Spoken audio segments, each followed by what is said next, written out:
Good morning, and thank you for joining the U.S. Commission on International Religious Freedom's virtual conversation today on accountability for crimes against humanity. My name is Anurima Bhargava, and I'm a commissioner at USCIRF. For those of you who are not familiar, USCIRF is an independent, bipartisan U.S. federal government body created by the International Religious Freedom Act of 1998, or IRFA, to monitor religious freedom abroad and to make policy recommendations to the President, Secretary of State, and Congress. Our work is led by 9 commissioners who are appointed by the President and the leaders of Congress. We are supported by a professional staff of around 20. Governments and non-state actors continue to commit mass atrocities that target religious communities, including in Afghanistan, Burma, China, North Korea, Iraq, and Syria. USCIRF recently held a hearing on Ending Genocide, accountability for perpetrators, that highlighted specific gaps that make obtaining justice for crimes against humanity particularly elusive. Today, from that hearing, we decided that we will discuss ongoing initiatives to promote greater accountability for perpetrators of these horrific crimes by enacting a US statute and international treaty for crimes against humanity, and to consider recommendations for how the US government can further promote accountability and prevent mass atrocities. I am joined today by USCIRF Chair Nadine Maenza and Commissioner Khizr Khan. Today's event will begin with opening remarks from Chair Maenza, who will briefly provide background on crimes against humanity under international law, and then Commissioner Khan will highlight ongoing crimes against humanity targeting religious communities and share some of USCIRF's recommendations to the US government to promote accountability in these contexts. We will then hear from Ambassador David Sheffer, professor at Northwestern Law School until last year, and former ambassador at large for war crimes issues, regarding ongoing efforts he has been involved in to pass a US statute that enables prosecutions of crimes against humanity. Professor Layla Sadat, James Carr Professor of International Criminal Law at the Washington University in St. Louis School of Law, and I should note, a former USCIRF commissioner, will then discuss her work advocating for an international treaty on crimes against humanity. I would also like to congratulate Professor Sadat on her recent reappointment as Special Advisor on Crimes Against Humanity to the prosecutor at the International Criminal Court. Afterwards, I will moderate a brief conversation among the speakers with some opening questions. Then there will be time for questions from all of you. To ask a question, please use the Zoom webinar's Q&A function at the bottom center of your screen to submit your question in writing, which you can do at any time during this conversation, starting now. It is now my pleasure to turn the floor over to Chair Maenza. Thank you, Commissioner Bhargava, and thanks to all of those who have joined us here today for this important discussion. Crimes against humanity refers to specific crimes committed in the context of a widespread or systematic attack targeting civilians. These crimes are so heinous that they are not just an attack on a victim, but also an affront to humanity itself. Crimes against humanity can occur during conflict or peacetime. Unlike genocide or war crimes, there is not an international convention governing crimes against humanity, although there are ongoing efforts to establish such a treaty that we will discuss more about today. Even without a convention, crimes against humanity are prohibited under customary international law. Various international tribunals have codified crimes against humanity in their established statutes. The Rome Statute of the International Criminal Court provides the most recent and expansive list of acts that constitute these crimes when committed as part of a large-scale attack on civilians. They include murder, torture, sexual violence, enslavement, persecution, and enforced disappearance. While crimes against humanity can be committed against any civilian population, the perpetrators of these crimes often target specific religious communities with certain acts, including persecution and apartheid. It is incumbent on all nations to ensure that there are pathways to justice for victims of international crimes, including crimes against humanity. Many countries maintain legislation that incorporate crimes against humanity directly into their domestic systems, providing a mechanism through which perpetrators can be held accountable. While most of our allies have such statutes, the United States does not. One example of the value of crimes against humanity statutes can be found in the ongoing efforts to obtain justice for the unfathomable atrocities committed by ISIS in Iraq and Syria in 2014 that targeted Yazidis, Christians, and Shia Muslims. Germany has broad legislation that allows for the prosecution of crimes against humanity and other international crimes.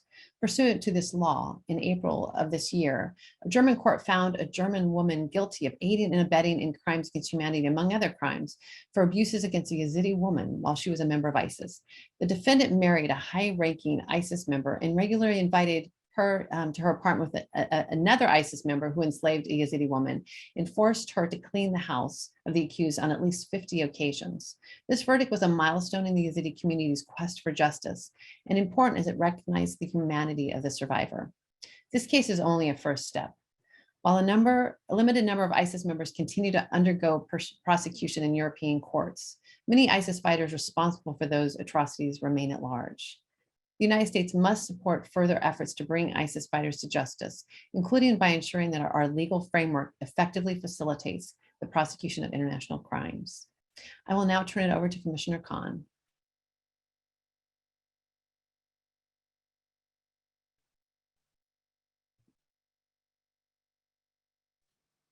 Thank you, Chair Mainza, Commissioner Bergawa. I want to join you in thanking our panel of distinguished guests. I have been a long time a student of their scholarship, as well as our audience for engaging in this extremely timely discussion. Chair Mainza highlighted the plight of the survivors of ISIS's crimes against humanity and genocide. Unfortunately, they are not the only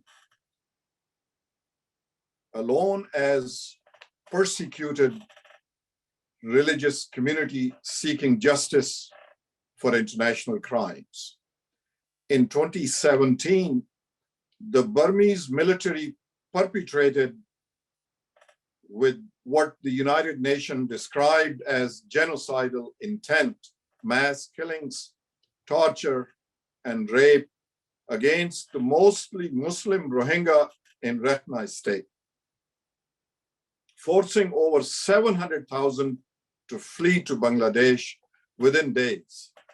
Today, well over 1 million Rohingya remain displaced from their homeland and imprisoned in camps within Burma. The Burmese military seized power in a coup this February and continue the brutal and violent assault of the Rohingya. There are ongoing efforts to hold perpetrators of these mass atrocities accountable. The Gambia initiated a case at the International Court of Justice against Burma under the Genocide Convention. The International Criminal Court has an open investigation into the crimes of deportation and any other crime against humanity consummated on the territory of Bangladesh, which is a state party to the ICC's statute. There is also an ongoing suit in Argentina against Burmese officials for international crimes under the principle of universal jurisdiction.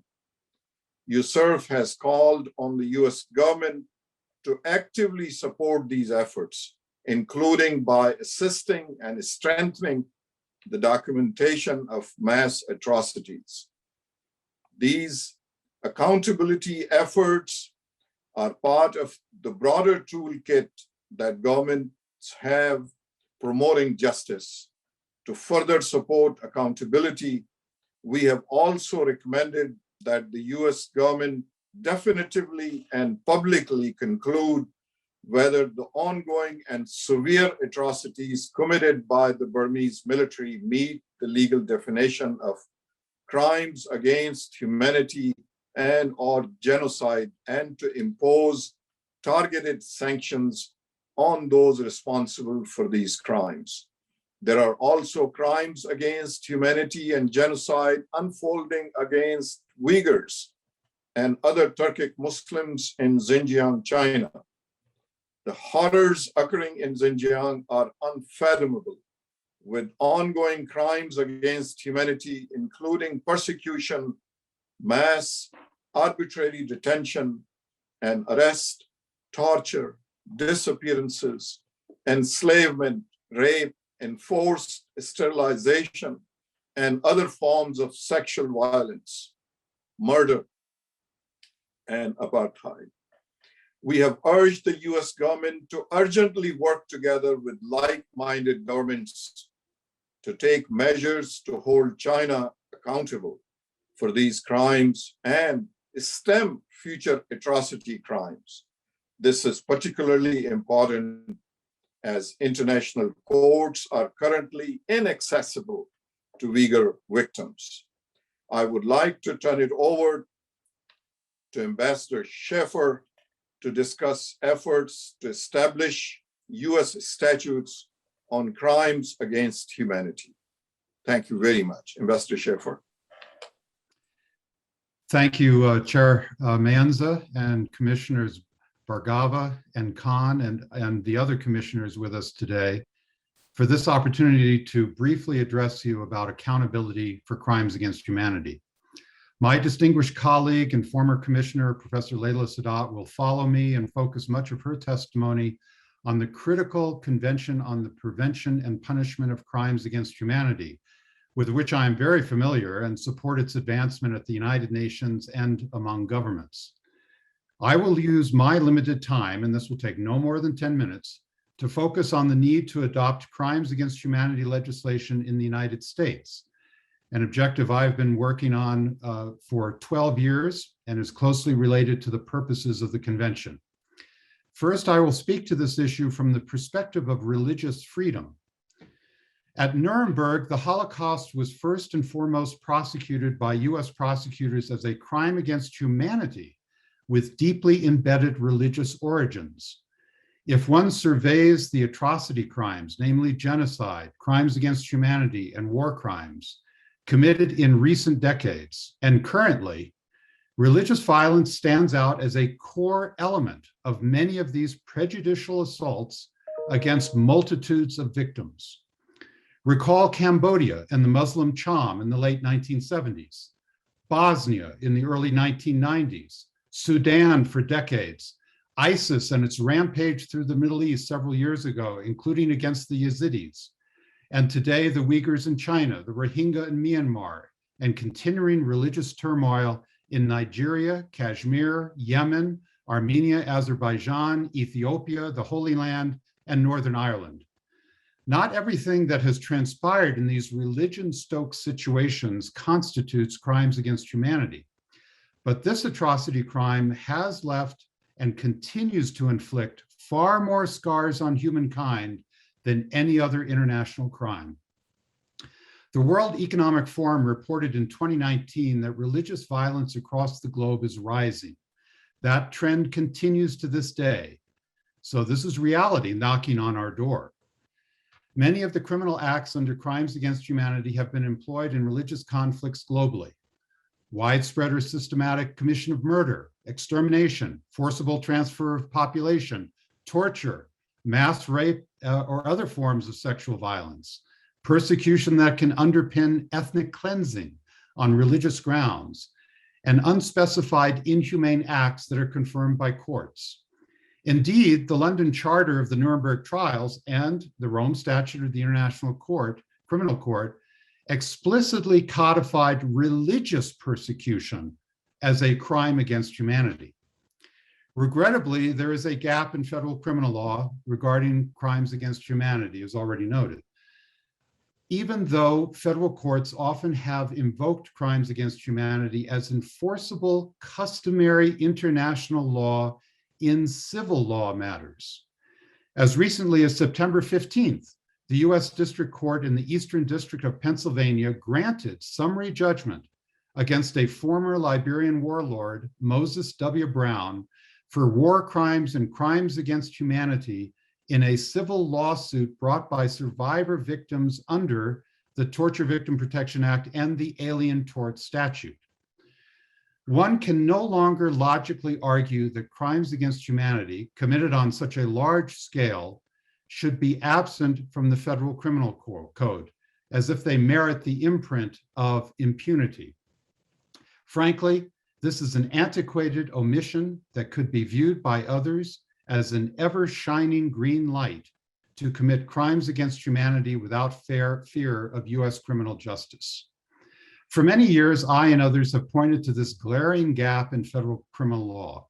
Senator Dick Durbin, chairman of the Senate Judiciary Committee, has long labored on legislation to codify and criminalize crimes against humanity, which is the draft bill we are trying to get across the finish line for filing in this Congress. The American Bar Association Working Group on Crimes Against Humanity, which I chair and of which Professor Sadat is a member, has been working to advance a Crimes Against Humanity bill since 2015. The legislation also would correct a couple of other gaps in federal law to ensure criminal liability under US law of non-American perpetrators of war crimes waged against anyone, anywhere in the world, if such alien perpetrators are present in the United States, and to bar from admission to the United States any alien who engaged in the commission of war crimes or crimes against humanity. The United States should not be a safe haven for perpetrators of crimes against humanity during religious conflicts overseas, or for that matter, to advance any cause anywhere. A government cannot speak of religious freedom abroad and of seeking to defend it if it is providing shelter to the very individuals who deny such religious freedom by committing crimes against humanity against those whose religious persuasion is different from their own.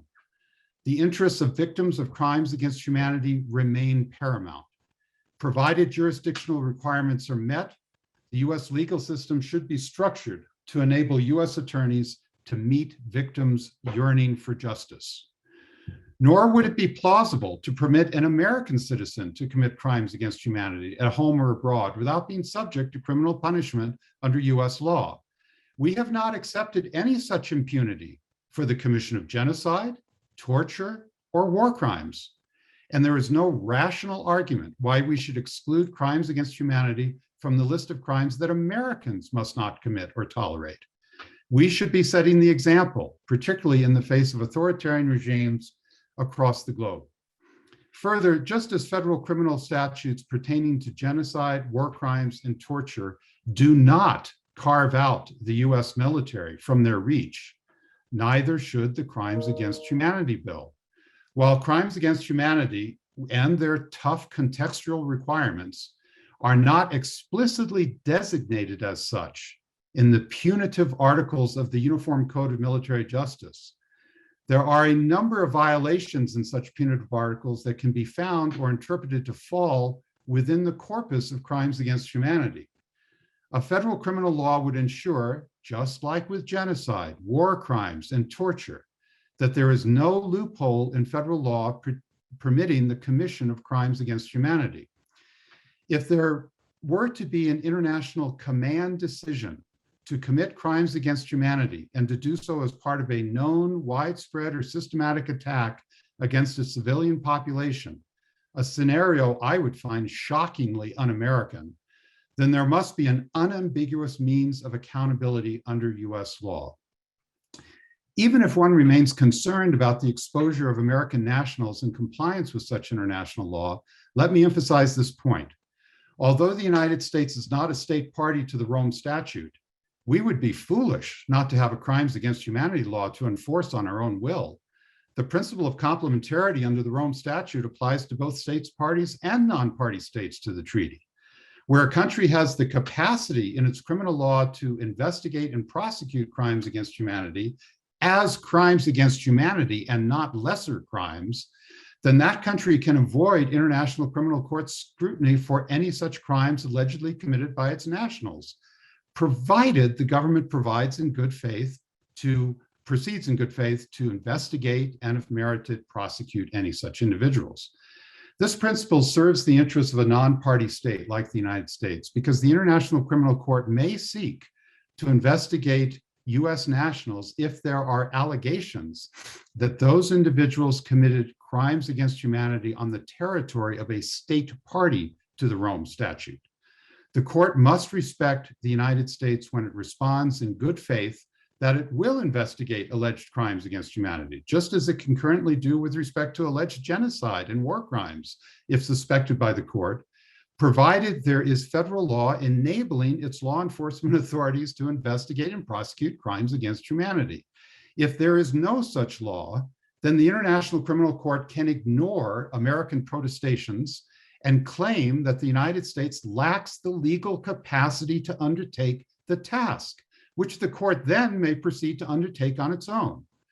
104 countries, including all but one of our 27 NATO allies, have codified crimes against humanity in their criminal codes. A large majority of these 104 countries are states parties to the Rome Statute.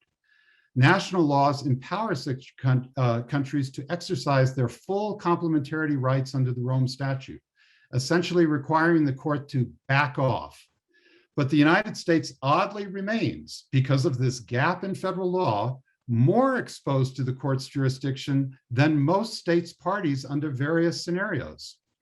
All that being said, the legislation is primarily aimed at the more prominent objective of ensuring that alien perpetrators of crimes against humanity find no sanctuary in the United States. Finally, David Miliband, president of the International Rescue Committee, recently wrote and was interviewed about a new, quote unquote, age of impunity. The absence of a crimes against humanity law in the federal criminal code certainly exemplifies that description of our times. It is almost a clarion call to those who commit such atrocities that the United States remains available for refuge, or even a quick visit to Disney World, without fear of prosecution. One might describe the United States as impunity world for such world-class criminals. A crimes against humanity bill should not be a heavy lift on Capitol Hill. It should be viewed as a bipartisan, nonpartisan imperative for the sake of humankind. The modest part that the United States can play in this global challenge is to criminalize commission of crimes against humanity in the same spirit as our lawmakers already have done for individual acts of genocide, torture, and war crimes, and thus provide a path to justice for the victims in particular. I'll leave it there for now and look forward to your questions. Thank you.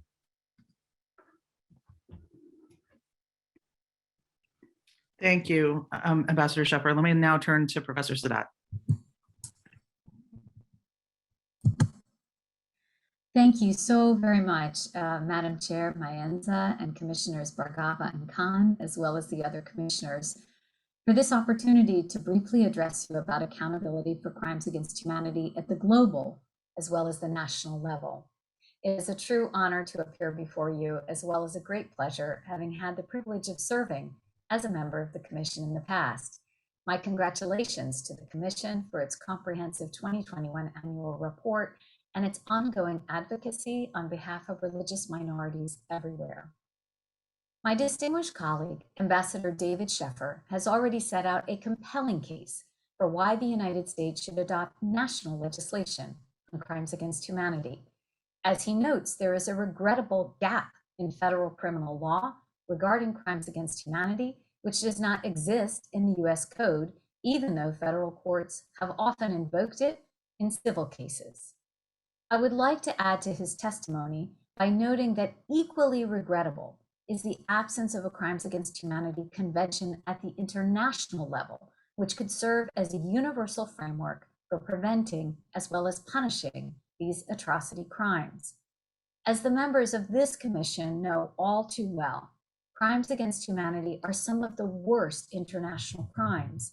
They involve widespread and systematic attacks on civilian populations during which violent and terrible atrocities take place, including murder, deportation, torture, enforced disappearance, and sexual and gender-based violence, attacks that are too often animated by religious persecution.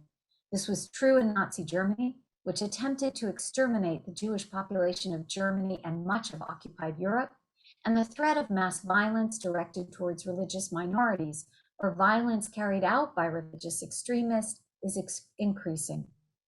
Whether it is Ansar al-Din attacking the shrines of Timbuktu, ISIS savaging communities in Iraq, Syria, and now Afghanistan, North Korea placing individuals in mass detention centers, or attacks against the Rohingya in Myanmar, we have been witnessing religious intolerance and attacks on religious minorities increasing in alarming ways around the world. The tendency of the victims of these atrocities is to claim they have been the victim of a genocide. But unfortunately, that is rarely the case as a legal matter. Strict interpretation of the Genocide Convention by scholars and international courts and tribunals has largely rendered the convention toothless, and today it remains of deep symbolic but little practical importance.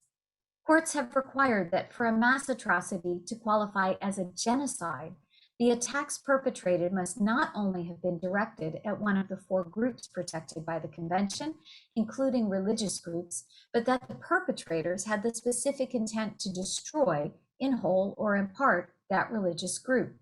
This has led to unseemly inquiries in cases like Mladic, recently decided before the International Criminal Tribunal for the former Yugoslavia, that inquired what percentage of a community needs to die before the group can be considered to have been targeted under the Genocide Convention.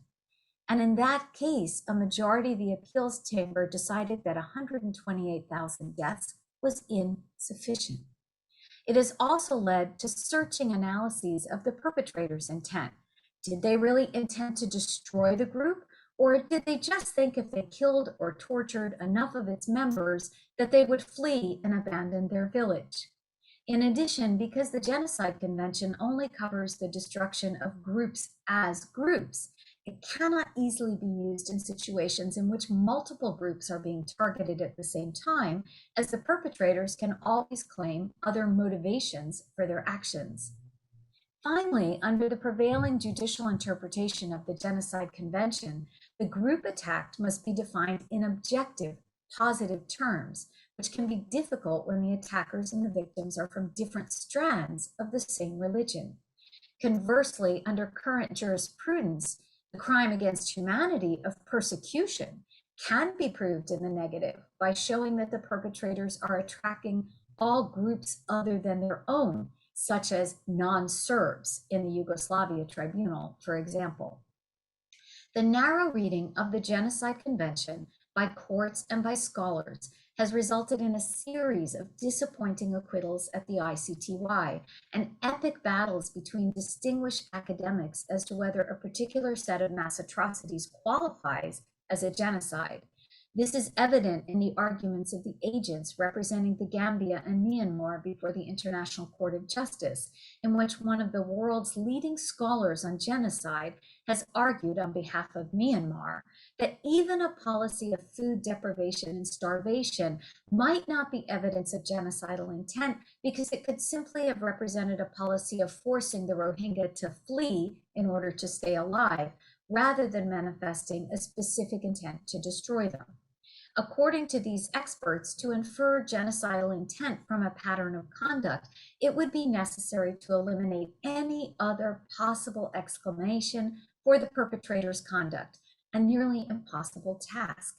And if academics and judges feel this way, how can governments be expected to take the lead in the case of prevention or punishment?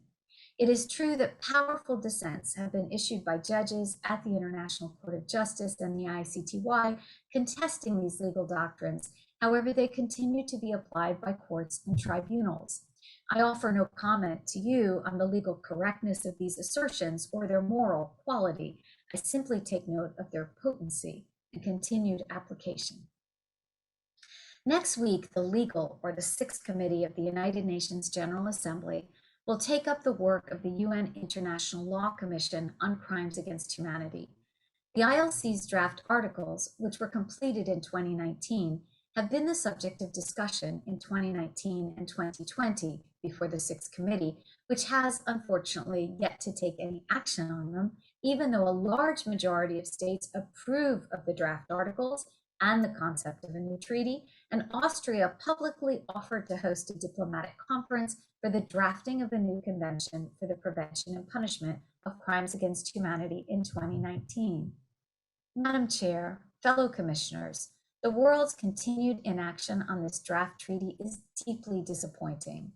The International Law Commission's text was prepared carefully and thoughtfully in an inclusive process that allowed all states members of the United Nations, including the United States, to participate. Indeed, the Commission's special rapporteur for the project was a distinguished U.S. law professor, Sean Murphy, from George Washington University School of Law. The ILC's text is based upon decades of development of international law that preceded the negotiation of the International Criminal Court statute, as well as the work of non-governmental actors, including the Crimes Against Humanity initiative that I have the honor to lead. It also incorporates widely agreed upon language from treaties that have already been ratified and agreed to by states, including the United States. The task then before the Sixth Committee next week is not to approve the ILC text, but to do more than simply recommending that the General Assembly take note of it. Instead, it should be sent to an ad hoc committee of the General Assembly for further debate and analysis so that a text can be prepared that could serve as the basis upon which a new treaty could be negotiated and mutually agreed to by states. I would, if I may, respectfully draw the Commission's attention to an excellent series of essays on various aspects of the proposed new global treaty on crimes against humanity currently appearing online in Just Security. During my time on the Commission, we urged the United States government to ensure that crimes against humanity were investigated and punished in Afghanistan so that human rights would be protected as that country emerged from Taliban rule. In our 2003 annual report, we called for accountability for crimes against humanity, as well as other crimes and violations of human rights. We also debated whether or not the atrocities being committed in Darfur qualified as a genocide, so as to demand preventive action and intervention by states, because the Genocide Convention was frankly the only tool we had available to us. 20 years later, the world is still having the same conversations. Meanwhile, tens of thousands of new victims have suffered from atrocity crimes. A new treaty on crimes against humanity would provide a much needed legal tool that would require states to prevent and to punish these crimes or to extradite offenders to states willing to do so. It could also confer jurisdiction on the International Court of Justice to adjudicate interstate cases in which crimes against humanity have been committed and ensure that crimes against humanity, like genocide and war crimes, has its own treaty mandating its prevention and punishment.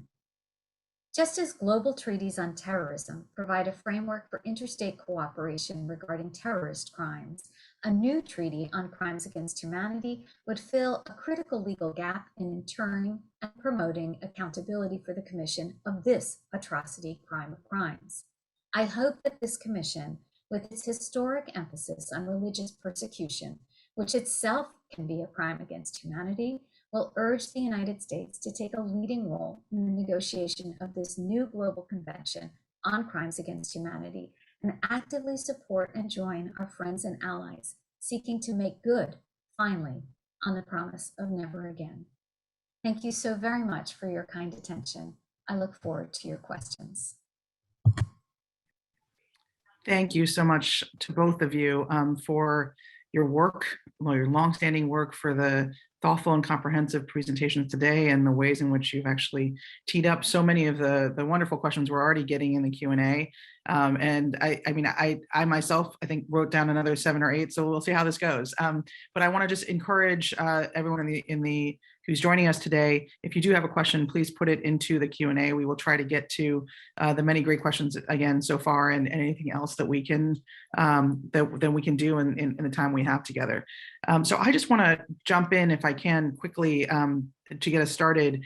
And I want to go back to Ambassador Sheffer. You talked about the federal criminal, the proposed crimes against humanity statute, adding this to the federal criminal code. You know that one of the main reasons for it, as you outlined, is to really make sure we're not giving shelter and impunity to perpetrators. And I'm wondering whether just so people understand it, if we need to go to the federal criminal code, are there ways in which we can do that through our existing immigration apparatus? And the reason I say this is because We often at USCIRF have made recommendations that those who've engaged in religious persecution do not get to come to this country and do not, have visa and immigration consequences. So I just want to get people to understand what is it in the Crimes Against Humanity statute that goes beyond that, and how do we think about where to put this in terms of the Federal Criminal Code and our existing immigration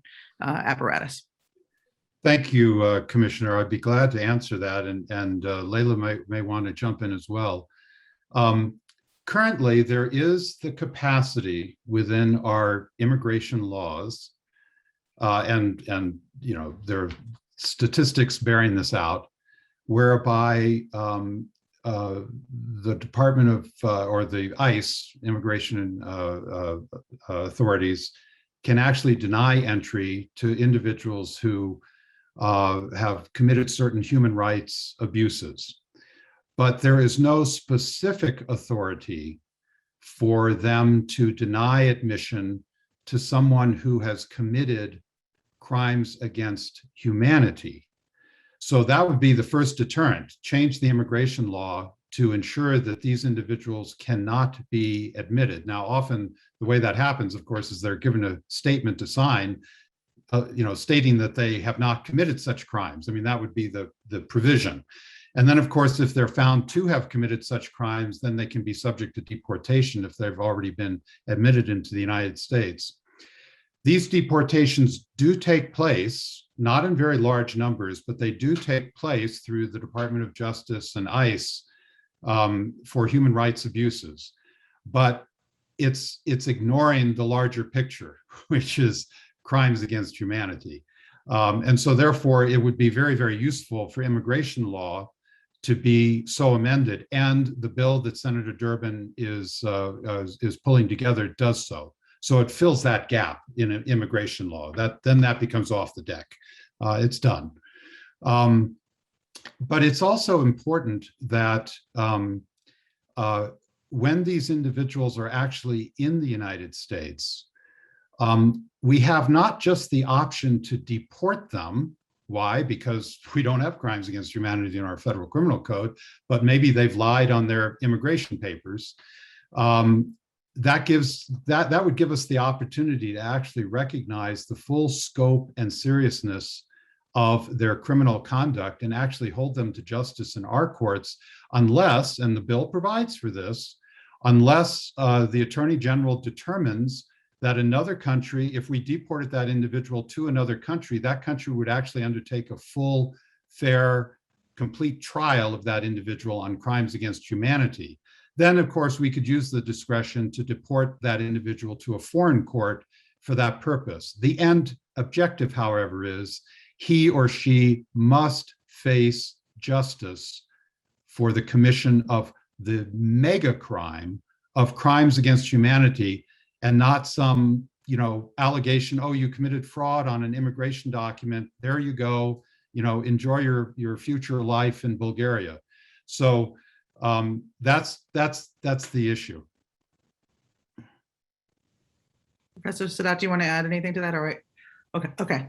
Thank you. I want to ask you both, you talked about the limitations, the significant limitations in terms of causes of action and claims of genocide. And I did want to ask briefly about torture and war crimes, and sort of how do we think about the relationship? We so often think about the relationship of genocide and crimes against humanity. How do we think about the relationship between torture and war crimes as well, which as you noted, Ambassador Sheffer, do have some space in the federal criminal code to ask that.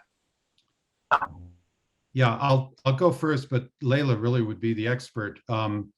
I would say that it's important to remember that torture is a component part of crimes against humanity. You just have to commit it in the context of a widespread or systematic assault against a civilian population. So the torture that is currently in US law, however, is under the Torture Act, which is not a crimes against humanity context. It could be the commission of torture against a single individual that has nothing to do with widespread or systematic assault. But getting crimes against humanity in the US code would mean that where torture is an instrument that is used on a large scale, then by gosh, prosecute it. And don't let anyone of that character into the United States, or if they're in the United States, take them down in the courts. It's outrageous that they would exist on our soil without any punitive consequence. Professor Sadat, do you want to jump in here? I might just jump in. I think Commissioner Bhargava, your comment really went to what's, we do have some federal legislation. Why isn't that sufficient? And so one of the things that's different about crimes against humanity than war crimes, for example, is you don't need an armed conflict for crimes against humanity to occur. That's a key point, right? So if you're thinking about allegations, I noticed that one of the questions referred to the situation of the Uyghurs, and Commissioner Khan also referred to the situation of the Uyghurs. Nobody's arguing that there's an armed conflict in that situation. Nonetheless, we have allegations, very serious allegations of widespread or systematic crimes. And we have the same thing in many, many situations around the world where crimes against humanity are really the precursor, if you like, to even further abuses and sometimes slipping into cases of genocide. And so crimes against humanity are quite different than war crimes, because you don't need this armed conflict nexus, although they can happen in wartime. They're also different, as Ambassador Sheffer said, than single acts of torture or an enforced disappearance or some other international crime, because at least under the Rome Statute, they have to be conducted pursuant to a policy. That is, they have to be widespread or systematic. They can't be sort of random actions that are terrible, that could be prosecuted as a single murder or a single rape. They're widespread, they're mass atrocities. And the International Criminal Court, in any event, it requires that there be a policy to commit them, that there's a pattern or a practice. It doesn't have to be a formal policy, but there has to be some evidence that the group is attacking a civilian population deliberately. And so that's why they're hard to prosecute. I won't say they're easy to prosecute. They're very high thresholds, but they are different than ordinary crimes of murder or rape, and they are very different than war crimes or genocide. And just to add one aspect to what Professor Sadat has said, the planners, the leaders, the architects of crimes against humanity are not the individuals on the field who commit the single act of torture or the single murder. These are the individuals quite distant from the battlefield or the atrocity site. It's difficult to prosecute them for a single act of that character because they're not proximate to it. Crimes against humanity allows the courts to take the architects of the crimes against humanity and bring them to justice as policy architects of those crimes against humanity. So it really adds a tremendous amount of strength to our ability to bring these individuals to justice. Just because you both mentioned this, I wanted to there's a question in the Q&A about what added benefit does actually prosecuting, I mean, having a convention or criminal statute covering atrocity crimes, what added benefit might that bring to the prosecution of the individual crimes like murder and kidnapping? Is there some, is there some kind of not converse, but a benefit that comes back to what we currently have, which is these individual prosecutions from having an atrocity crimes convention or statute? Well, I would quickly add that I think it elevates the importance of when you have an example of, let's say, a foot soldier or some, gang individual militia person who actually commits the individual act of murder or, is part of an ethnic cleansing group that comes into a village and routs everyone. And particularly at the domestic level, you want to have the capability of bringing that individual to justice. Having crimes against humanity on your books, in my view, elevates the significance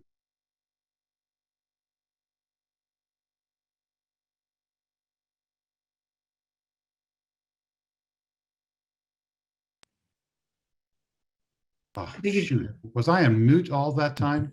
For half of it, don't worry. Oh, So just okay.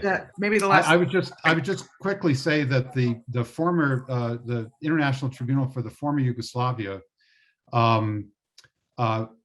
took the leaders, the architects of atrocity crimes in the former Yugoslavia to court and to justice. Today, however, because of that inspiration, the domestic court in Sarajevo is prosecuting individuals for these individual acts that flowed from the large-scale acts that were prosecuted at the international level. And that was the stimulus for that court to be created in 2005 or 2006, and they're still at it. So I think there is a benefit to doing this.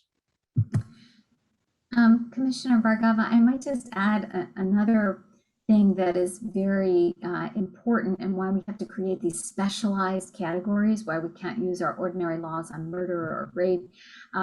First of all, there's the extraterritoriality issue, right? So if the crimes are being committed abroad, the US federal code isn't typically going to apply because of the presumption against extraterritoriality. There's also often a statute of limitations issue.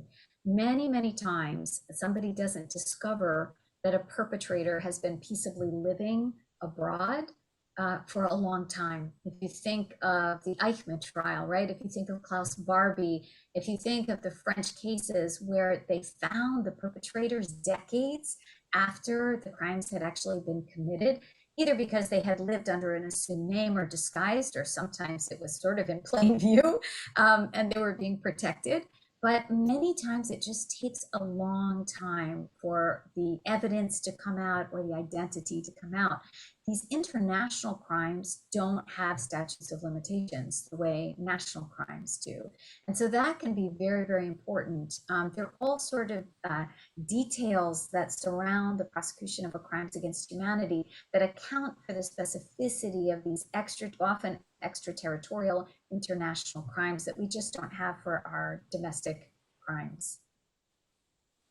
And let me, on that point, Professor Sadat, I wanted to ask you about retroactive prosecution, because it sounds like if we don't have these kinds of statutes of limitations, we can go back, right, and look at crimes that have been committed over many years. So I just want to ask that, which came up in the chat as well. So I'll speak to the treaty, and then maybe I'll have Ambassador Sheffer speak to the question of federal legislation. Internationally, states are just not going to sign on to a treaty that authorizes retroactive prosecution for a variety of reasons. There's just a lot of concern that typically treaties apply prospectively anyway. If you look at the International Criminal Court statute that was drafted as it's effective as of the date of the entry into force, and it's only covering crimes committed after the entry into force of the treaty. And I think that would undoubtedly, obviously this is a draft and states could add retroactivity to it. That strikes me as unlikely to do. Does that mean there can never be a retrospective prosecution? No, because the crimes are committed under international law, which is already well defined. We don't need the treaty necessarily to say that. And so we have seen cases of international courts and tribunals that are created after the commission of the crimes that will try perpetrators for those crimes. So we saw that in the case of the Khmer Rouge Tribunal, which was established many decades after the commission of the alleged crimes by the Khmer Rouge to try genocide and crimes against humanity and war crimes. So you do see retroactive prosecutions, but only typically in that way at the international level. The treaty itself would not cover retroactive prosecutions. I don't think. It hasn't been adopted, but my guess is that states would not sign on to it if it did, because they'd just be too concerned. And I would add that the bill that Senator Durbin is working on does not anticipate retroactive prosecution. It would be prospective from the date of adoption of the bill as a law. Great. For both of you, what is the, this is something that I was quite fascinated by from our last hearing. What's the importance and impact of persecution being included as an act that can be a crime against humanity? Layla, do you want to go first on that one? Sure. So persecution is, at its origin, persecution was a separate crime. It was taking place during, of course, the World War II as the Germans put into motion their final solution. But in the jurisprudence of the International Military Tribunal at Nuremberg, persecution got linked to the other crimes, crimes against humanity and war crimes. The ICC statute definition and the definition we're going to see, I think, in this new global treaty is there's going to need to be a linkage between the crime of persecution and some other crime. Now, at the ICC statute, that's been super important, actually. For example, in the example I gave of Ansar al-Dine attacking the shrines at Timbuktu, it wasn't charged initially as a crime of persecution. It was charged as a war crime, but it's also a crime against humanity of persecution because they were attacking a group because they weren't complying with the religious tenets of Ansar al-Din. And so, in other words, the Islamist extremist ideology was animating the activity, and they were persecuting anybody that didn't agree with them. And as I mentioned, the crime of persecution, I don't have to show that the individuals that wanted to worship at that shrine had a very specific religion that was being targeted by the Islamists. I only have to show that the Islamists were targeting people who were not like them, their opponents, essentially. And so persecution is a super important crime to get at that terrible harm, sort of that soul-destroying aspect of otherwise violent war crimes or violent crimes against humanity. I hope that makes some sense. But persecution is really getting into that special sort of awful sort of attack on the soul of the humanity of the person, as Chairwoman Mayenza mentioned in her opening remarks. And I would only add that one way of thinking of it is it's very clearly a prejudicial attack on a civilian population. So there is a mental element to this that is very prejudicial and very destructive of human values and what we all believe in, and under almost any religion, is to convert that religion into an attack machine, because one has developed such prejudice within that religion. That's what crimes against humanity with legislation and convention would presumably try to deter. Thank you both. I'm going to try and put some of these questions in the Q&A together. It might be a little unwieldy, but let me try. I wanted to ask about corporate liability, and also there's a question about sort of the ways in which there may be communities that are disappeared or targeted through development, and so how to, and that may be a gradual process, how to think about some of those kinds of issues in the context of a crime against humanity in either the convention or in US law. So to both of you. Well, I'll start by saying that the legislation does not include legal persons such as corporations as targets explicitly for criminal liability. It leaves it at individuals. Now, that being said, remember that corporations can find themselves in difficult situations under the Alien Tort Statute for their participation in crimes against humanity, but that's a civil law matter. I don't think one could realistically succeed with a crimes against humanity bill in the US Congress as it's constituted today if one were to include corporate liability within the personal jurisdiction of the statute. I understand all the arguments for doing so. I just don't think it would be realistic to try to leap forward to accomplish that. I might add on the draft Global Convention on Crimes Against Humanity, corporate liability is contemplated by that treaty, but it's not mandated. So what it basically does is say, if a state imposes legal liability on entities, on juridical persons for other purposes, they also need to do it for crimes against humanity. So it is left up to individual states to decide how to implement it. But it was an innovation. This would be the first time that we are seeing a global treaty actually include a provision on the liability of juridical persons. And it was hotly debated at the International Law Commission. Many European countries and many countries in the developing world said, look, we have this capacity in our national legislation. Let's put it in the new global treaty. Other countries like the United States, as Ambassador Sheffer has noted, are more hesitant. And so I think it's drafted in a way that offers it as a possibility, but doesn't mandate it. But I think it was an important innovation and a step forward. Thank you. I've been told I can maybe bleed a couple minutes over time, so I'm gonna push that envelope as much as I can. I wanted to ask you both about, just to take this to the practical for a moment. There are a number of questions about how different communities and persecuted communities around the world, how it might work in terms of both being, both the crimes against humanity cause of action, but also just whether or not it would work. It would be a good way to go for something like so communities like the Uyghurs, which you've talked about a little bit.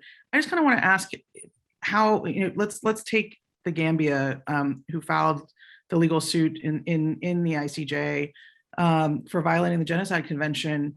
How would you think about and Professor Sadat, to the extent that you can speak to this, how would you think about that in terms of the Convention on Crimes Against Humanity, or even even bringing it back to the U.S. in terms of a U.S. statute? But I think this is more of a ICJ question. How would you think about that as a way to support accountability in the case of the Rohingya?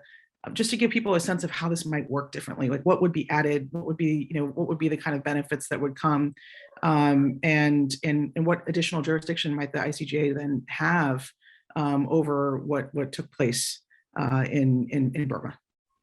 I really appreciate the question, Commissioner Bargava, because we have two parts of this draft treaty. One is punishment, but the other, maybe even more important, is prevention. And the International Court of Justice has said that states under the Genocide Convention have an obligation to prevent genocide.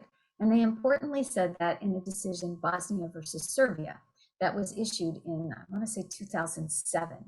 The difficulty is that since it's almost impossible to establish the crime of genocide, that obligation of prevention is really quite narrow. And that goes to this problem of definition, that the Genocide Convention is really very difficult.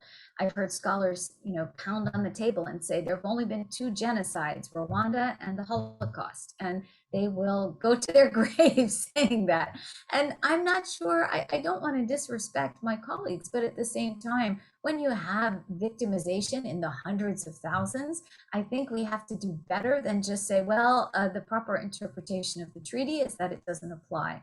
So what could a new Crimes Against Humanity Convention do? In Bosnia versus Serbia, the International Court of Justice actually stated that the crimes were crimes against humanity, but it had no jurisdiction over them because its only basis for jurisdiction was the Genocide Convention. So included in the draft text that's been submitted to the General Assembly is a provision that allows interstate disputes regarding crimes against humanity to go to the International Court of Justice for adjudication, not just after they happen, but also that states' duty of prevention will be triggered sooner. And I understand this can be scary for government bureaucracies that have to think, oh, how would we operationalize this? What is actually our legal responsibility? But, genocide scholars have developed this 8 stages of genocide program. You can see it. You can see that often the persecution crimes start first, right? The dehumanization, the loss of civil society, the attacks on religionists, and then all of a sudden you see it slip into other abuses. So we have a pretty good alert system. We just have put the trigger for when we act too late. We've sort of put it at the end of the 8 stages of genocide process. And what this treaty is trying to do is move it forward in time so that we can prevent more and more of these atrocities. So I think, honestly, a treaty on crimes against humanity would be a total game changer. I fully agree. There we go. Let me. I want to turn to Commissioner Khan for a moment because I know he, like me, is kind of super excited about being able to ask many questions. So, as a constitutional scholar and lawyer as he is, so I want to turn to him for a moment, and then I will ask one more question, and then we can wrap up. Thank you, Ambassador Schaefer and Professor Sadat. You must be encouraged to see the U.S. has lifted the sanctions that were previously imposed on ICC officials. Encouraged in a sense that U.S. statute on crimes against humanity is in process. What is your observation as the world has moved forward in enacting conventions and moving the regime of laws against crimes against humanity? What is your observation by this current gesture of uplifting the sanctions and the role of ABA being, I ask this being a member of American Bar Association, its influence in making this process move forward in the Congress, because ABA holds an amazing influence in US Congress. Are they being helpful? Layla, let me go first, but Layla really must speak to your question, Commissioner Khan. I'll just briefly say that the American Bar Association has been extremely supportive, including in its resolutions, to advance a crimes against humanity bill. And that is why the ABA created the Working Group on Crimes Against Humanity in 2015, which I chair, in order to accomplish that objective. Now, the ABA does not, state positions on all, the particulars of the bill, but just the concept that this is a gap that needs to be filled. And then we do the hard work, of course, of trying to make that happen. I would say with respect to the sanctions being lifted, I've written about this, Layla's written about this, that those were self-defeating sanctions to begin with when they were imposed. They were violative of very fundamental principles of how one pursues justice, whether it be domestically or internationally, by basically trying to intimidate judges, lawyers, staff of the International Criminal Court, and even those who support and are engaged with the ICC, to shut them down. So it was a horrid piece of action by the U.S. government. And I was very pleased to see that the sanctions were lifted fairly early in the Biden administration. I do think that it helps nurture a better relationship between the non-party state of the United States with the International Criminal Court. And I would note that not that there was any direct correlation whatsoever, but it is interesting to note that Prosecutor Karim Khan, who is the top prosecutor of the International Criminal Court, a British barrister, announced a few days ago that he is focusing his investigation in Afghanistan on Taliban and Afghan security force crimes, because basically under the principle of gravity of these crimes, it is not that relevant for him to extend his investigation beyond that, as was formerly thought might happen. That's very constructive. I mean, one can argue the merits of it to the end of the day, but I thought that was very constructive, and I think that's an encouraging sign about our relationship with the ICC. Layla? So what I would say is, going back to my testimony before this commission, we argued in 2003 with members of the administration that human rights and accountability for crimes against humanity and war crimes, especially committed by the Taliban, was very important if Afghanistan was going to go forward building a stable and just country. And there was a lot of pushback on those ideas. I was deeply grateful for the commission that unanimously recommended that human rights not be cast aside in the rebuilding of Afghanistan, and that there be accountability. when the ICC prosecutor asked for permission to open the investigation, if one had just read it in Washington, the huge bulk of the crime base was Taliban crimes, with a secondary group of crimes committed by Afghan national forces, and then a much smaller crime base involving allegations against the United States and against U.S. individuals. That third tranche could have been dealt with very easily through simple complementarity, opening an investigation, saying, "Hey, we're doing our job. This is our business. Stay out of it, ICC." But it was really the Taliban crimes that persisted, that continued to persist, and of course now are completely resurgent. So I think the U.S. missed an opportunity to support the ICC investigation, because after all, the Taliban were attacking our own soldiers at the time, right? So we were not really acting, I think, in our own best interest, in not recognizing that a criminal indictment by an international court against a major Taliban leader could have been very helpful to the United States, actually, and its allies in trying to bring more stability and peace to Afghanistan. And so unfortunately that spilled milk and policy loss. I agree with Ambassador Sheffer, Commissioner Khan, that we are on a much better footing, and I'm grateful to the Biden administration for lifting the sanctions, because I do think we're a country deeply committed to the rule of law. We don't always agree with our own courts in this country, right? But we follow what they say, regardless of whether we personally agree with their rulings, because that's what the rule of law means. It means that you don't win every case, and you have to comply with the rulings of a just system. So I hope that we're on better footing, because I do think the ICC can be an important tool, not just for justice for the victims in Afghanistan, but to be honest, it is a tool of coercive diplomacy. Subtle coercive diplomacy, speaking of my personal capacity, but nonetheless a tool of coercive diplomacy in some ways. Well, thank you.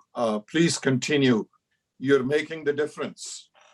The world notices that, and we are witness to that. So thank you for your great work. Thank you. Thank you very much. Thank you, Commissioner. So the last question I want to ask is how there's been a number of questions in the Q&A, and obviously for us commissioners and staff, how can we support the efforts both for Global Convention and Treaty, but also for the U.S. statute? There's a question about how NGOs can support in the Q&A, but just want to ask that question more broadly, and also any timing that we should be aware of in terms of when we should sort of focus that effort on things that may be upcoming. So I want to just ask you both that, and then we'll close. Well, perhaps I'll go first on that one. We know that it's extremely important on Capitol Hill and many very important circles of senators and representatives that they are approached by religious groups here in the United States expressing their point of view. You may recall that in the Sudan atrocities of many decades ago, it was really a religious pressure group that made a huge difference in how the United States responded to the Darfur atrocity crimes. In this case, we know from talking with staff that when they're approached by religious NGOs and faith-based groups, they listen. That's an important point of lobbying. And so the working group that I chair, we've brought these groups together in the past, including this year. And I would just say that kind of effort would be extremely helpful. I don't think it has to be an immediate priority, because I think what you want to see is Senator Durbin's bill drop. I mean, in other words, be filed, so that there's something to work with, when the group actually lobbies. But of course, constructive discussion before that is also helpful. If these groups and NGOs generally, whether human rights NGOs, are in discussion on Capitol Hill, I think it would be helpful for them to say, we understand there's a crimes against humanity that may may emerge ultimately here, hopefully this year. We want you to know that we take this bill very seriously in a positive light. So you can structure those discussions in that way as well. Yes, and just very quickly on the global level, I had a colleague, a European colleague once say to me that the United States can't do everything alone, but the world can't do very much without the United States. And that was sort of a reminiscence about the important role of the United States in the reconstruction of Europe, in the construction of the liberal international legal order, as host of the United Nations headquarters. And so I think what we're really looking for is to have US policymakers engage very deliberately and thoughtfully, obviously, with the allies who are trying to lead this draft into the safe harbor of getting it into a committee in the General Assembly, and away from states, quite frankly, that for selfish reasons have no interest in a treaty on crimes against humanity, because they are likely to have some difficulties with crimes against humanity allegations being leveled against them. And we know very clearly that there are 2 of the 5 permanent members of the Security Council that are deeply opposed, have been very problematic on Syria, have been problematic on Darfur, where crimes are being committed against the Uyghurs. And so what we really need is some US leadership working with allies in order to sort of guide this treaty into a safe space, into the General Assembly, where it can be negotiated without the blockage of some states that would like to completely stop it from ever seeing the light of day. Thank you both. And unfortunately, we're way over time, but I appreciate having a chance to ask a few more additional questions. I want to thank my fellow commissioners and the staff, in particular, Kirsten Lavery and Daniela Bahian, who have put together this event today.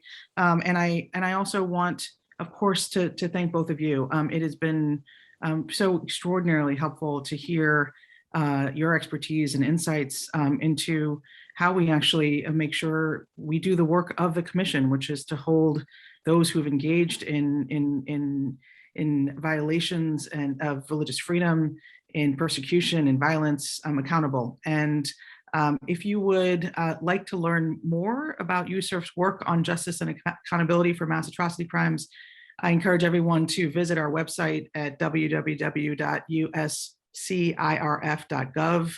We will be posting this conversation by tomorrow, and also want to apologize for the many extraordinary questions we had in the Q&A that we didn't have a chance to get to, and encourage you to engage with us and with our experts in whatever ways you can to be able to continue to push and understand why this is so incredibly important at this time. And so thank you both for being here, and thank everyone for joining us. It was a real honor and pleasure to have this conversation. Thank you very much. Thank you very much.